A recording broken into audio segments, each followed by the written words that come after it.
आप सभी को प्रणाम और दीप्स ओशन 69 चैनल में आपका स्वागत है।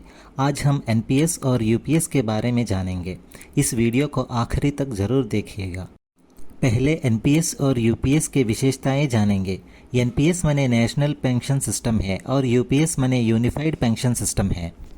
एलिजिबिलिटी: जनवरी 1, 2004 के बाद शामिल हुए हर एक केंद्र सरकार कर्मचारी एनपीएस का योग्य है, हमारे सशस्त्र बलों को छोड़कर।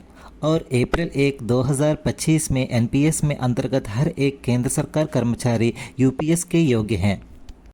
कंट्रीब्यूशन: यूपीएस एनपीएस के अंदर एक विकल्प ही है, इसलिए दोनों में भी कर्मचारी के मूल वेतन और महंगाई भत्ता का 10% कटौती होता है। पर एनपीएस में सरकार का योगदान 14% है, जो मार्च 2019 से है। उसके पहले तक 10% ही था। कुल मिला के 24% है। वही यूपीएस में सरकार का योगदान 10% इंडिविजुअल कॉर्पस में और अतिरिक्त 8.5% पूल कॉर्पस में आवंटित किया जाता है। पर यह अतिरिक्त 8.5% कर्मचारी को कोई प्रत्यक्ष लाभ नहीं है, इसलिए कुल मिला के 20% ही है। इन्वेस्टमेंट: एनपीएस और यूपीएस दोनों में भी निवेश डिफ़ॉल्ट पैटर्न, गवर्नमेंट सिक्योरिटीज़ और LC25 या LC50 के विकल्प ही हैं।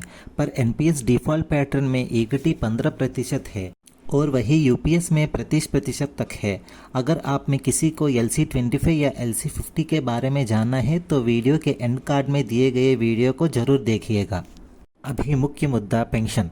एनपीएस में कर्मचारी के रिटायरमेंट के समय उसके एनपीएस टायर 1 के खाते में कितना राशि संचित होता है, उसमें से 40% राशि पीएफआरडीए से अनुमोदित लाइफ इंश्योरेंस कंपनी या पेंशन फंड मैनेजर के पास एनवीटी खरीदना चाहिए।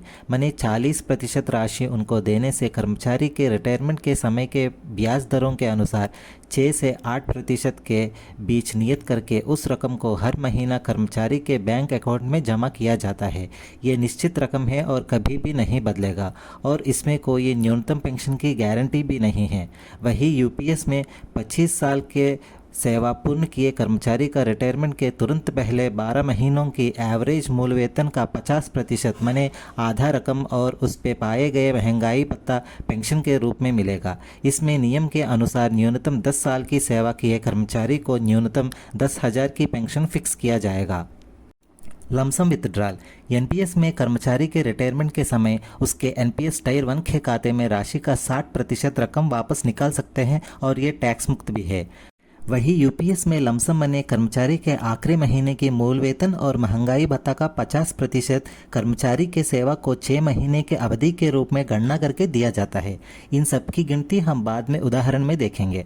यूपीएस में भी संचित राशि का 60% तक निकाला जा सकता है, पर आने वाले पेंशन रकम अनुपात से घट जाएगा। पार्शियल विथड्रॉल माने कर्मचारी सेवा में रहते हुए कभी भी कुछ धनराशि का ज़रूरत पड़ने पर उसके पगार से पेंशन के लिए कटौती हुई 10% का भाग उस समय तक जितना हुआ उसमें से 25% तक का राशि पूरी सेवा में 3 बार तक लेने का विकल्प दोनों में है। पर एनपीएस में न्यूनतम 10 साल का सेवा पूर्ण होना चाहिए और यूपीएस में न्यूनतम 3 साल का लॉक इन समाप्ति होना चाहिए। प्रीमेच्योर एग्जिट माने कर्मचारी अपने साधारण रिटायरमेंट के पहले स्वैच्छिक सेवानिवृत्ति या नौकरी परिवर्तन या कोई और वजह से निकास होना चाहता है तो एनपीएस में तब तक संचित राशि का 80% से एनवीटी खरीदना चाहिए और बाकी 20% निकाला जा सकता है। वही यूपीएस में कर्मचारी साधारण रूप में 60 वर्ष के बाद रिटायरमेंट कब होगा उसी समय से पेंशन मिलना शुरू होगा। फैमिली पेंशन: एनपीएस में जीवन साथी या नॉमिनी को सेवानिवृत्त कर्मचारी को एनवीटी खरीदा हुआ राशि से जितना ब्याज आ रहा है वही ब्याज अब जीवन साथी या नॉमिनी के बैंक खाते में जमा हो जाएगा। वही यूपीएस में सेवानिवृत्त कर्मचारी को मिलता हुआ पेंशन का मूल वेतन में 60% और उस पर महंगाई राहत भुगतान होगा। मिनिमम पेंशन अमाउंट: एनपीएस में न्यूनतम पेंशन रकम जैसा कुछ गारंटी नहीं है, पर यूपीएस में 10 साल सेवा पूर्ण करने से न्यूनतम पेंशन 10,000 निश्चित किया जाएगा। इन्फ्लेशन प्रोटेक्शन: एनपीएस में जो पेंशन मिलेगा वो मुद्रास्फीति से सुरक्षित नहीं है क्योंकि ये पूरी तरह से बाजार से जुड़ा है और यूपीएस में pension all India consumer price index for industrial workers माने महंगाई राहत के वजह से बढ़ता जाएगा, इसलिए ये मुद्रास्फीति से सुरक्षित है। इनहेरिटेंस। एनपीएस मने कर्मचारी रिटायरमेंट होने के समय में रिटर्न ऑन परचेज का विकल्प चुनने से उसका 40% एनविटी खरीदा हुआ राशि जो है वो राशि कर्मचारी और जीवन साथी या नॉमिनी का देहांत होने के बाद उनके बच्चे को भुगतान किया जाता है। वही यूपीएस में रिटायर्ड कर्मचारी और जीवन साथी का देहांत होने के बाद उनके बच्चे को कोई रकम या राशि का कोई भुगतान नहीं होगा। चलिए अब हम गणना भाग में आएंगे।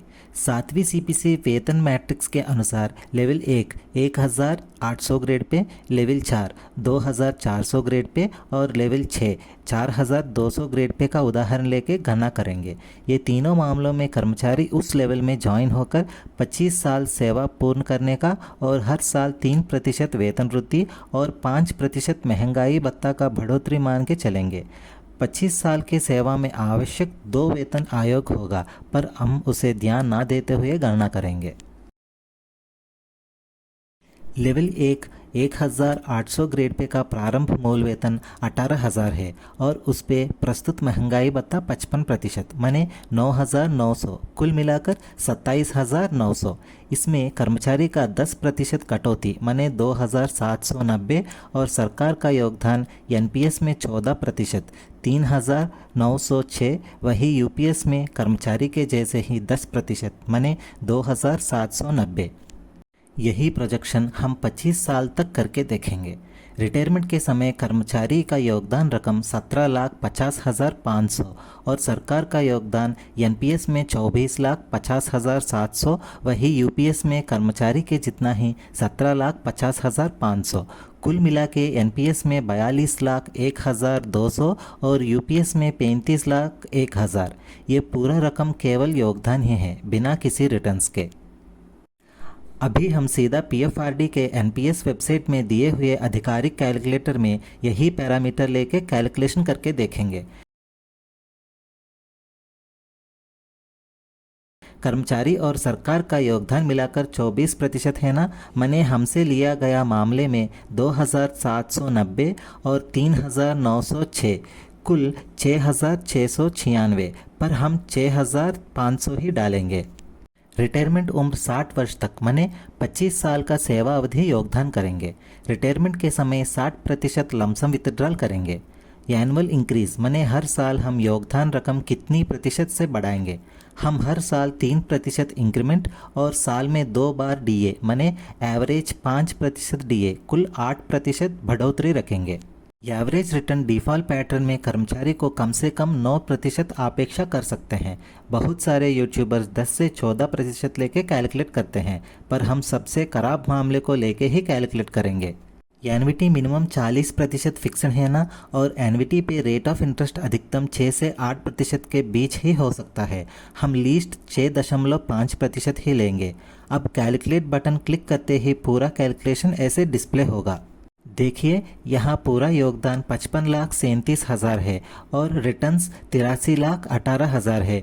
कुल कोष राशि 1,38,55,000 है। इसमें से 60% 83,13,000 लमसम विथड्रॉल है और बाकी 40% 55,42,000 से एनविटी खरीदने पर सालाना 3,60,230 ब्याज मने महीने को 30,019 पेंशन मिलेगा। ये निश्चित है।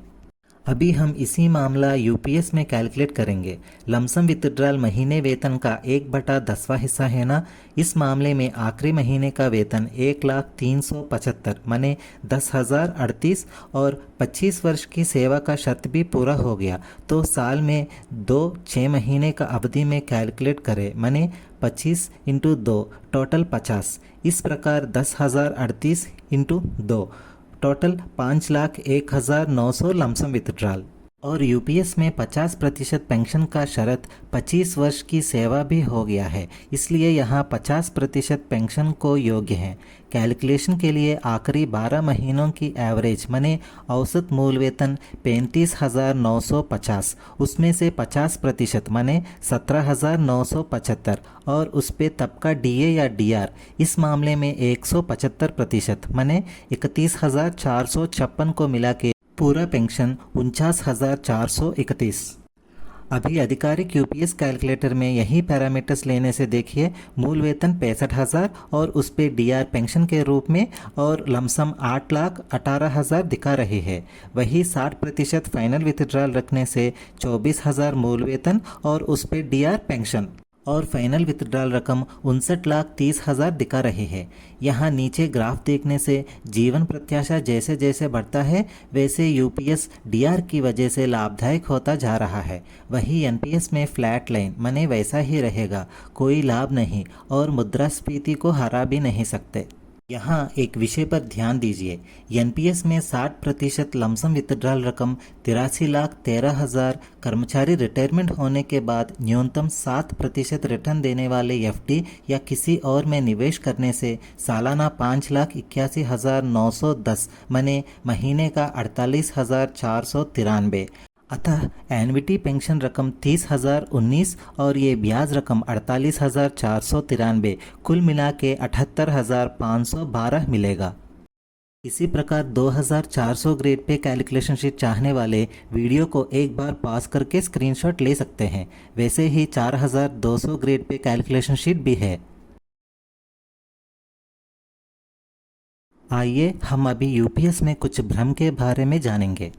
एक, एनएवी माने नेट एसेट वैल्यू, इसके आधार पर ही कर्मचारी का इंडिविजुअल कॉर्पस और बेंचमार्क कॉर्पस का कैलकुलेशन होता है। पीएफआरडी के यूपीएस गज़ेट में पृष्ठ संख्या 175 और 176 में अप्रैल 2008 से फरवरी 2025 तक महीनेवार डिफ़ॉल्ट पैटर्न का एनएवीज दिए हैं और मार्च 2025 से हर महीने एनएवी घोषित करेंगे।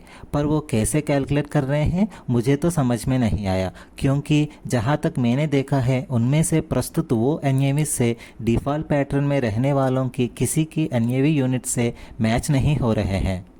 2, बेंचमार्क कॉर्पस, ये वही एनएवी चार्ट से ही कैलकुलेट करते हैं, पर सरकार के यूपीएस गज़ेट के सभी उदाहरणों में इंडिविजुअल कॉर्पस कितना है उतना ही बेंचमार्क कॉर्पस डाल के कैलकुलेशन कर दिए हैं।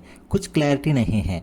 बाद में आए पीएफआरडीए गज़ेट में भी NAV into number of units calculate किए हैं, लेकिन एक भी लाइव एग्जाम्पल नहीं दिए हैं। एनपीएस में भर्ती होकर अभी रिटायर हुए एक भी मामले को लेकर नहीं दिखाए।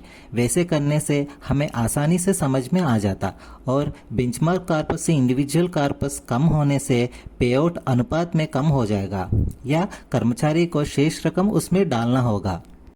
3, इश्यूड एंड एडमिसिबल पेआउट।